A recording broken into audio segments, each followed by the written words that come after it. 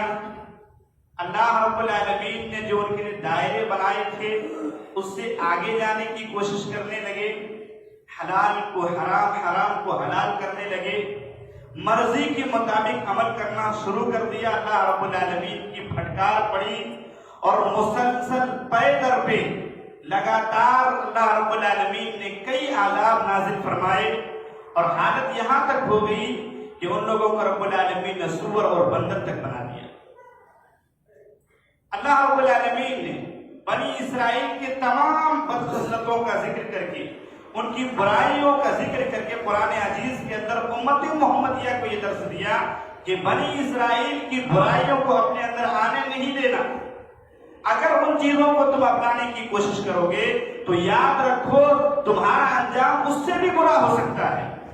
بنی اسرائیل کے واقعات جو قرآن عزیز کے اندر آپ کو ملتے ہیں وہ اس وجہ سے نہیں کہ سنانے کے لیے ہے، مسلمانوں کو پیغام دینے کے لیے۔ اللہ کی نگاہ میں سب سے عزیز وہی لوگ تھے، لیکن چونکہ ان کے یہاں خرابیاں پیدا ہوئی، اللہ نے ان کو آسمان سے زمین پر دے مارا، اور جو بلندی ان کو دیا تھا اس سے اللہ رب العالمین نے انہیں دور کر دیا، اور اللہ رب العالمین کی نگاہ میں وہ مقبوض ٹھہرے، اللہ رب العالمین کی نگاہ میں وہ ظالم ٹھہرے۔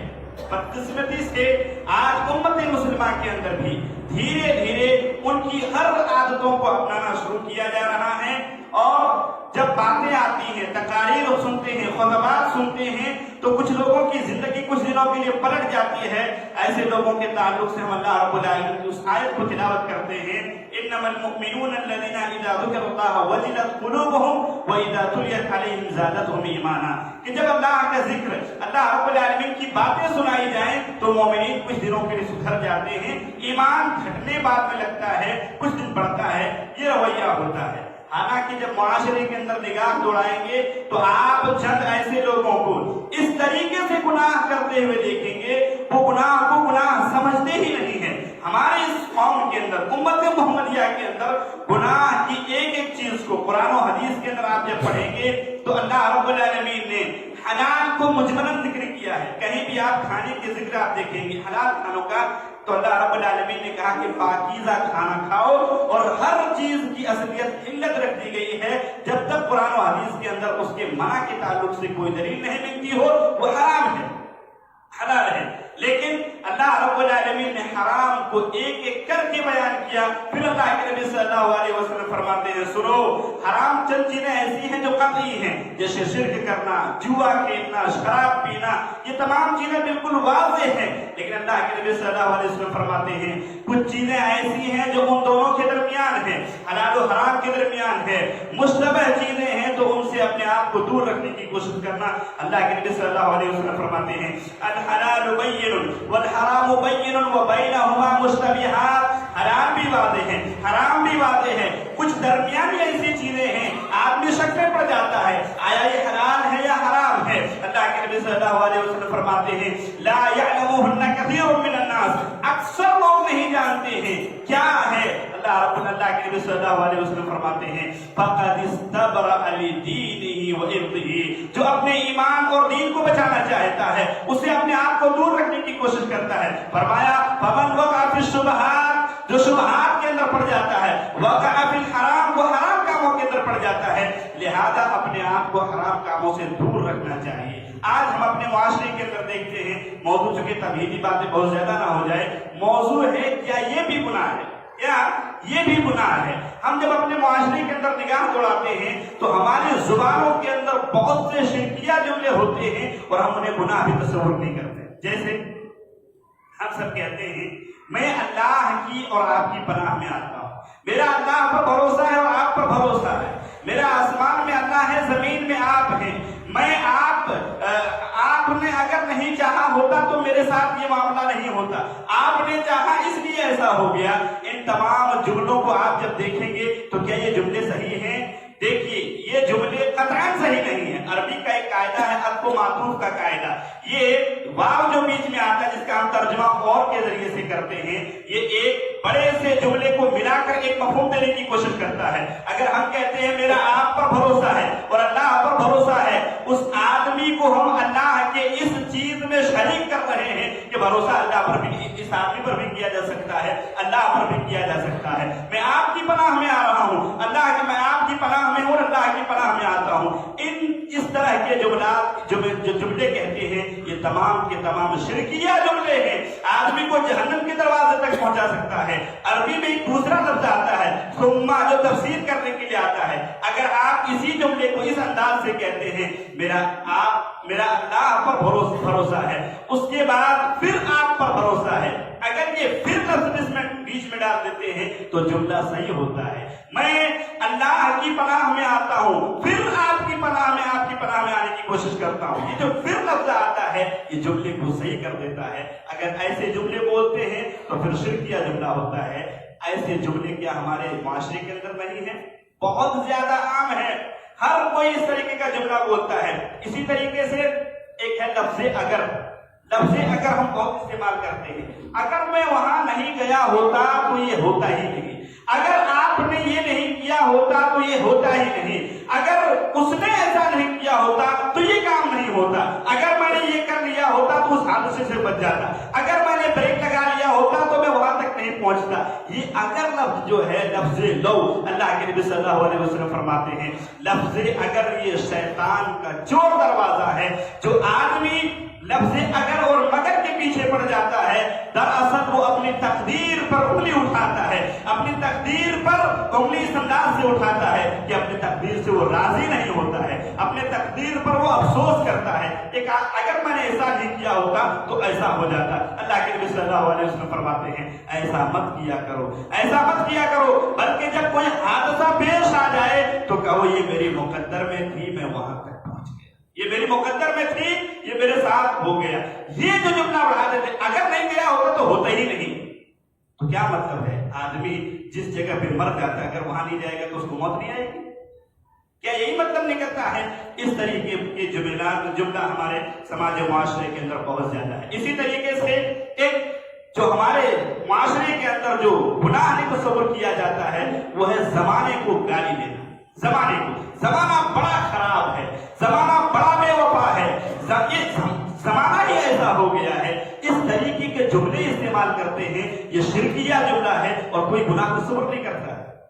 یہ کہہ سکتے ہیں کہ آج کے دور میں نیک لوگ نہیں ہیں, جس زمانے کو گالی نہیں دیا جا سکتا, زمانہ ہی ایسا ہو گیا, لوگ خراب ہو چکے ہیں, آج کل لوگ اچھے نہیں ہیں. یہ جملہ صحیح ہے لیکن زمانہ ہی خراب ہو گیا ہے. دراصل اللہ کو گالی دینا ہوتا ہے. اللہ کے نبی صلی اللہ علیہ وسلم فرماتے ہیں, حدیث قدسی ہے, کہتے یؤذینی ابن آدم یسب الدہر وانا الدہر بیدی الامر اقلب اللیل والنہار. ابن آدم مجھے گالی دیتا ہے, حالانکہ ابن آدم کو گالی دینا زیب نہیں دیتا ہے, وہ گالی اس طریقے سے دیتا ہے, وہ زمانے کو برا کہتا ہے, حالانکہ میں زمانہ ہوں, میرے ہی ہاتھوں میں رات و دن کو لانا ہوتا ہے. تو اس طریقے کے جملے استعمال کرنا گویا اپنے آپ کو شرک کے اندر مبتلا کرنا ہوتا ہے. اسی طریقے سے بہت سارے وہ جرائم جسے گناہ تصور ہی نہیں کیا جاتا ہے وہ ہے غیر اللہ کی قسم کھانا. غیر اللہ کی قسم کھانا. دیکھیے اللہ رب العالمین اپنی مخلوق میں سے جس کی بھی قسم کھائے اللہ کو مکمل حق حاصل ہے, پورا حق اللہ کو حاصل ہے. وہ کسی بھی قسم کھا سکتا ہے, اور اللہ جب کسی چیز کی قسم کھاتا ہے اس کے مرتبے کو بڑھانے کے لیے کھاتا ہے. لیکن مخلوق سوائے اللہ رب العالمین کے اور کسی چیز کی قسم نہیں کھا سکتا ہے. لیکن آپ دیکھیں گے ہم ماں کی قسم کھاتے ہیں, باپ کی قسم کھاتے ہیں, بچے کی قسم کھاتے ہیں, بچے کو کہہ دیتے ہیں. اس طریقے کے جملات ہوتے ہیں, قرآن اٹھا کر کہہ دیں گے. یہ جو تمام قسم کے قسم ہوتے ہیں یہ جائز نہیں ہے. عبداللہ بن عمر رضی اللہ تعالیٰ عنہ کہتے ہیں کہ اللہ کے نبی صلی اللہ علیہ وسلم نے فرمایا الا ان اللہ ینہاکم ان تحلفوا بآبائکم من کان حالفا فلیحلف باللہ او لیصمت، اللہ رب العالمین نے تم لوگوں کو اپنے ماں اور باپ کی قسم کھانے سے منع فرمایا ہے۔ اگر قسم کھانے کی ضرورت ہی پیش آ جائے، پہلی بات اللہ کے نبی صلی اللہ علیہ وسلم نے کہا زیادہ قسم کھانے والا آدمی جھوٹا ہوتا ہے، زیادہ قسم کھانے والا آدمی منافق ہوتا ہے، لہذا قسم کھانے سے بچا کرو۔ اگر قسم کھانے کی ضرورت ہی پیش آ جائے، آپ قسم کھا رہے مطلب گواہ بن رہے کسی چیز پر، قسم کھایا ہی اسی لیے جاتا ہے، کہتے ہیں اگر قسم کھانے کی نوبت آ ہی جاتی ہو تو اللہ کی قسم کھاؤ، نہیں تو چپ رہو، نہیں تو چپ رہو۔ بلکہ ایک واضح حدیث اللہ کے نبی صلی اللہ علیہ وسلم فرماتے ہیں من حلف بغیر اللہ فقد اشرک، جس نے اللہ کے علاوہ کی قسم کھائی اس نے شرک کیا۔ کیا ہمارے معاشرے کے اندر نہیں ہے؟ بہت زیادہ ہے، الا ماشاء اللہ بہت زیادہ ہے، ماں کی قسم سو حد سے زیادہ ہے، حد سے زیادہ ہے۔ یہ شرکیہ جملہ ہے اور یہ گناہ ہے، ہم انہیں گناہ تصور ہی نہیں کرتے ہیں۔ اب آتے ہیں یہ چھوٹی چھوٹی باتوں کے بعد، یہ چھوٹی باتیں نہیں ہیں، عقیدے پر آنچ آتی ہے، لیکن اس سے بھی ایک بہت بڑا گناہ کہیں جسے ہم گناہ ہی تصور نہیں کرتے ہیں، وہ ہے رسم ہلدی، ہلدی کی رسم منانا، رسم ہلدی، ہلدی کی رسم منانا۔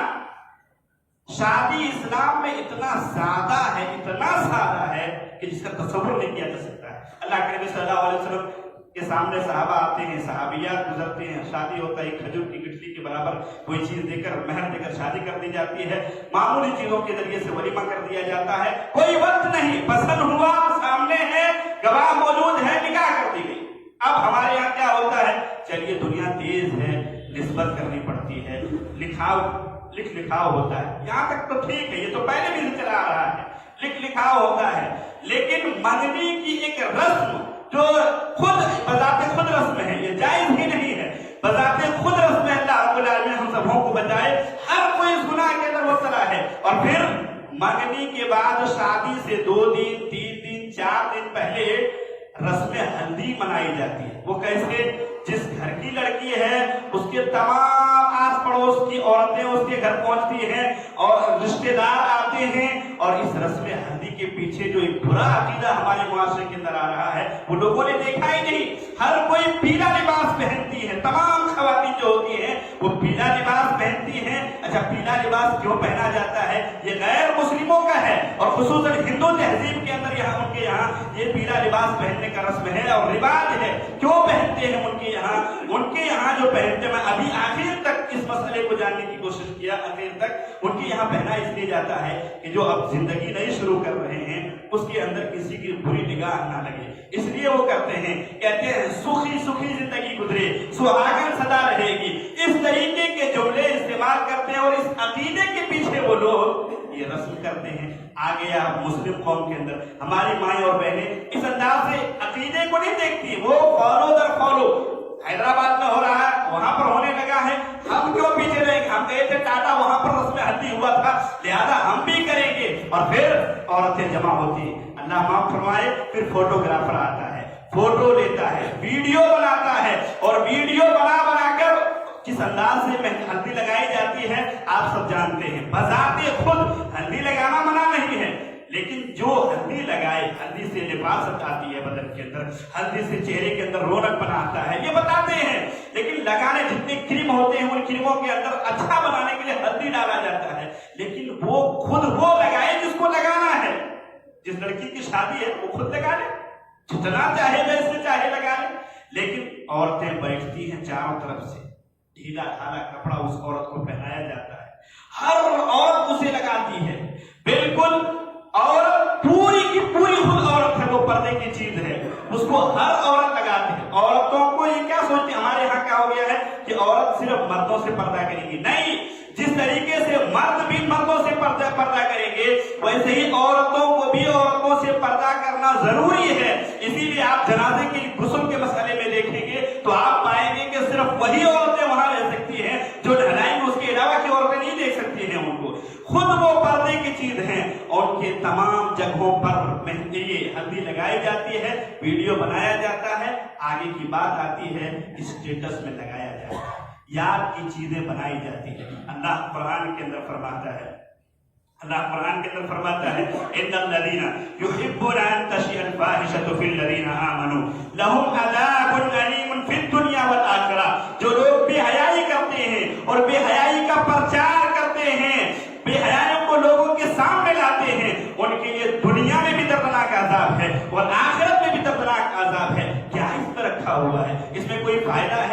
بھی فائدہ نہیں ہے، پھر اسراف ہوتا ہے، گھر کے اندر کا ماحول خراب ہوتا ہے، وہ کس طریقے سے ہوتا ہے آپ سب جانتے ہیں، بتلانے کی ضرورت نہیں ہے، لیکن اتنا جان لیں رسم ہلدی کا اسلام کے اندر کوئی ثبوت نہیں ملتا ہے، کوئی ثبوت نہیں ملتا ہے۔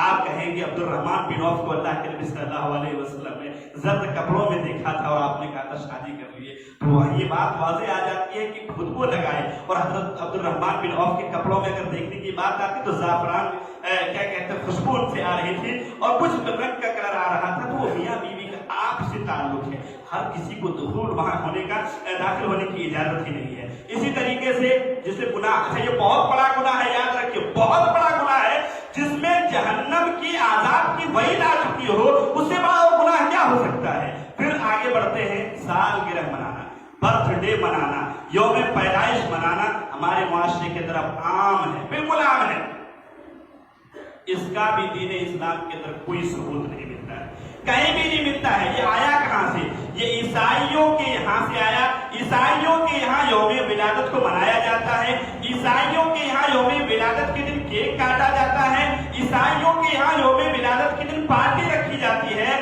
دیگر اقوام نے عیسائیوں سے نقل کیا، اور پھر مسلم قوم نے، جس مسلم قوم کو یہ کہا گیا کہ اپنی چھاپ چھوڑو دوسروں پر، اس نے دوسروں کی دیکھا دیکھی اپنے یہاں وہ چیز لانے کی کوشش کی اور پھر برتھ ڈے منانے لگے۔ کہتے ہیں مولانا اس میں ہوتا کیا ہے؟ چند حلال ہی چیز تو کھاتے ہیں، چند حلال ہی چیز تو کھاتے ہیں، اس میں ہوتا ہے کہ اگر اس میں کوئی بھی اچھائی ہوتی تو قرون اولیٰ کے بہترین لوگ اصحاب رسول رضی اللہ عنہم اس چیز کو چھوڑتے نہیں، اور جس چیز کو اللہ کے نبی صلی اللہ علیہ وسلم نے نہیں منایا، جس چیز کو صحابہ نے نہیں منایا، اس میں گرچہ آپ کو ظاہراً کوئی برائی نہیں دکھتی ہو، نہیں منایا یہی برائی ہے، اب اگر کوئی مناتا ہے تو یہی برائی ہے، لہذا کیوں یہی برائی ہے؟ اور پھر یہ کہ آپ اس کی مشابہت اختیار کرتے ہیں۔ اللہ کے نبی صلی اللہ علیہ وسلم نے کلی لفظوں پہ کہا یہودیوں سے اختلاف کرو، نصرانیوں سے اختلاف کرو، ان کی چال کو چلنے کی کوشش مت کرو، من تشبہ بقوم فہو منہم، جو کسی قوم کی